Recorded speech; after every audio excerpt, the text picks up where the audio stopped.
আসসালামু আলাইকুম ওয়া রাহমাতুল্লাহি ওয়া বারাকাতুহু। বড়ই পাতার ওপর ফু দিন, পরী নিজেই আসবে। পরী সব কথা শুনবে এবং আপনাদের সব কাজ করে দিবে। আপনারা যেটা বলবেন সেই কথা শুনবেই, কারণ পরী আপনাদের বন্ধু হয়ে যাবে। আপনারা শুধুমাত্র একটি বড়ই পাতা একটু কষ্ট করে সংগ্রহ করে নেবেন। যেই দিন আপনারা এই আমলটি করবেন ঠিক সেই দিনই একটি বড়ই পাতা নিয়ে তার উপর ফু দিবেন। ফু দেওয়ার আগে কিছু নিয়ম রয়েছে, আমি আপনাদেরকে বলে রাখি। অবশ্যই একটি ছোট দোয়া রয়েছে, সেই দোয়াটি একটি নিয়মে পড়তে হবে। খুবই সহজ একটি নিয়ম, এটা হচ্ছে একটি আমল, পরীর আমল। আপনারা এই আমলটি যে সময় করবেন দেখবেন যে বড়ই পাতার উপর ফু দেওয়ার সঙ্গে সঙ্গে আপনাদের সামনে পরী চলে আসবে এবং পরী নিজে এসে আপনাদের সঙ্গে বন্ধুত্ব করবে, আপনাদের সব কথা শুনবে, আপনাদের সকল কাজ করে দিতে বাধ্য সেই পরীটি, কারণ পরী আপনাদের তো বন্ধু হবে। তো আপনারা এই আমলটি কিন্তু সকলেই একদম সহজভাবে করতে পারবেন এবং আপনাদেরকে এই ভিডিওটির মাধ্যমে একদম সহজভাবে তো আমলটির নিয়ম জানিয়ে দিব যে আপনারা কিভাবে আমলটি শুরু থেকে শেষ পর্যন্ত করবেন এবং বড়ই পাতার উপর আপনারা ফু দিবেন এবং তারপর আপনারা পরীকে দেখতে পারবেন। তো তার আগে আপনারা এখনও এই ভিডিওটিতে যারা লাইক দেননি লাইক দিবেন, আর আপনারা আগে থেকে এই চ্যানেলটি যারা সাবস্ক্রাইব করে রেখেছেন আপনাদের জন্য অনেক বেশি ভালোবাসা রইল। তো আপনারা এখন এই চ্যানেলটি যারা সাবস্ক্রাইব করে রাখেননি এরকম আরও নতুন আমলের ভিডিও পেতে ইনশাআল্লাহ চ্যানেলটি সাবস্ক্রাইব করে রাখবেন।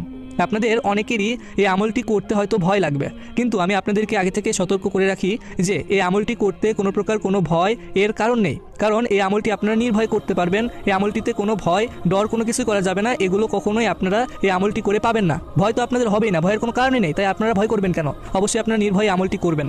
তো আপনারা শুরু থেকে শেষ পর্যন্ত এই আমলটি কীভাবে করবেন সেই নিয়মগুলো এখন জানিয়ে দিচ্ছি, তাই আপনারা মনোযোগ দিয়ে আমার কথাগুলো শুনুন এবং আপনাদেরকে যেগুলো নিয়মগুলো জানিয়ে দিব সেগুলো নিয়ম মানুন।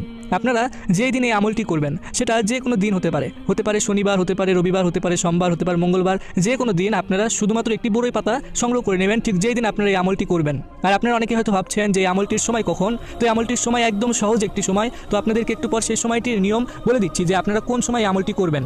আগে আপনাদেরকে এই আমলটির নিয়মগুলো স্টেপ বাই স্টেপ জানিয়ে দিই। তো আপনারা যখন একটি বড়ই পাতা সংগ্রহ করে নেবেন তারপর আপনারা একটি জায়গা বেছে নেবেন এই আমলটি করার জন্য। সেটা যে কোনো জায়গা হলেও চলবে, হতে পারে আপনার বাসাতে, হতে পারে আপনার ঘরের ভিতরে, হতে পারে মসজিদে, হতে পারে যে কোনো জায়গাতে।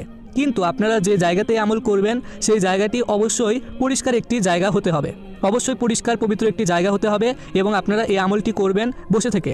আপনাদের সামনে বড়ই পাতা রাখবেন, বড়ই পাতা রাখার পর তারপর আপনাদের একটি দোয়া পড়তে হবে। তো কোন সেই দোয়া? সেই দোয়াটি এখন আপনাদেরকে মাত্র একবার তেলাওয়াত করে শোনাচ্ছি, আপনারা মনোযোগ দিয়ে আগে দোয়াটি শুনুন। বিসমিল্লাহির রহমানির রহিম। দোয়াটি হলো ইজা জাআ নাসরুল্লাহি ওয়াল ফাত ওয়া রাআইতান নাসা ইয়াদখুলুনা ফি দীনিল্লাহি আফওয়াজা ফাসাব্বিহ বিহামদি রাব্বিকা ওয়াস্তাগফিরহু ইন্নাহু কানা তাওয়াবা। দোয়াটি খুবই ছোট এবং সহজ। তো আপনাদের বেশি সুবিধার জন্য এই দোয়াটির কিছু বিষয় আপনাদেরকে জানিয়ে রাখি। এই দোয়াটি হলো পবিত্র আল কোরআন শরীফের একটি সূরার আয়াত।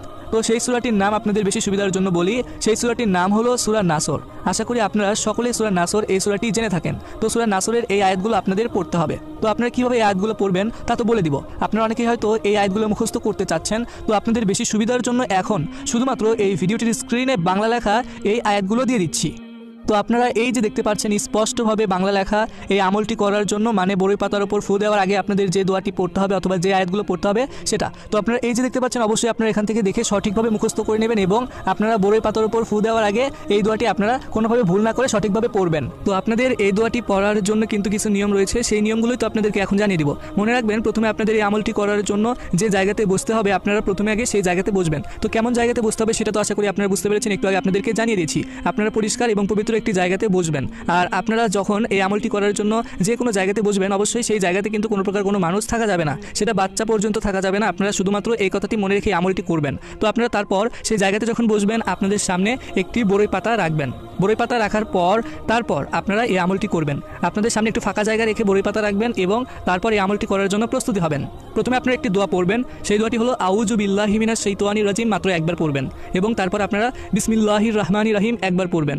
তারপর আপনারা এই আমলটির যে দোয়াটি স্ক্রিনে দেখতেই তো পাচ্ছেন এই দোয়াটি পড়বেন। এই দোয়াটি আপনাদের তারপর পড়তে হবে মাত্র একবার এবং তারপর আপনারা আবারও বিসমিল্লাহির রহমানির রহিম পড়বেন এবং তারপর আবারও এই দোয়াটি পড়বেন অথবা এই সূরার আয়াতটি পড়বেন। তো আপনাদের এইভাবে পড়তে হবে। আর আপনারা মোট কতবার এই দোয়াগুলো অথবা এই আয়াতগুলো পড়বেন? আপনাদের অবশ্যই এই আয়াতটি পড়তে হবে মাত্র 355 বার।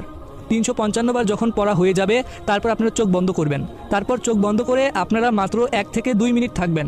1 থেকে 2 মিনিট থাকার পর আপনারা চোখ খুলবেন। চোখ খোলার পর আপনারা সেই বড়ই পাতার উপর ফু দিবেন। ফু দেওয়ার পর আপনারা আবারও চোখ বন্ধ করবেন এবং তারপর একটি ছোট্ট দোয়া রয়েছে সেই দোয়াটি পড়বেন। সেই দোয়াটি এখন আপনাদেরকে মাত্র 2 বার উচ্চারণ করে শোনাচ্ছি। সেই দোয়াটি হলো আলহামদুলিল্লাহ। আমি আবারও বলছি আলহামদুলিল্লাহ। এই দোয়াটি আপনারা পড়বেন। এই দোয়াটি যখন পড়া হয়ে যাবে তারপর আপনারা চোখ খুলবেন। চোখ খুলে আবারও দেখবেন যে আপনাদের সামনে একটি পরী চলে এসেছে। তো চোখ যখন আপনারা আবার খুলবেন আপনাদের সামনে পরী অবশ্যই আসবে এবং সেই পরীটি আপনাদের বন্ধু হয়ে যাবে। আপনারা যেটা বলবেন সেটাই শুনবে, আপনারা যে কোনো কাজ দিলে সেই কাজটি সেই পরীটি করে দিবে। আর আপনারা অনেকে হয়তো ভাবছেন যে এই আমলটি আপনারা কোন সময় করবেন। এই আমলটি কিন্তু আপনারা যে কোনো সময় করতে পারবেন, সেটা হতে পারে দিনের বেলা, হতে পারে রাতের বেলা, কিন্তু আজানের সময় এবং নামাজের সময় এই আমলটি করা যাবে না। এটা অবশ্যই আপনার মাথায় রেখে আমলটি করবেন। আর আপনার পরীকে অবশ্যই বলবেন যে পরবর্তীতে সেই পরীটিকে আপনারা কীভাবে পাবেন, তাহলে সেই পরীটি বলে যাবে যে পরবর্তীতে কীভাবে আসবে। তো আপনারা এই কথা অবশ্যই পরীকে বলবেন। তো এটাই ছিল আমলটি শুরু থেকে শেষ পর্যন্ত নিয়ম। ইনশাল্লাহ এই নিয়মটিতে আপনারা আমল করলে খুব সহজেই আপনাদের সামনে একটি পরী আনতে পারবেন এবং তাদের সাথে বন্ধুত্ব করে তাদেরকে দিয়ে যে কোনো কাজ করিয়ে নিতে পারবেন। তো আপনারা যারা নামাজ পড়েন না অবশ্যই সকলেই নামাজ পড়বেন।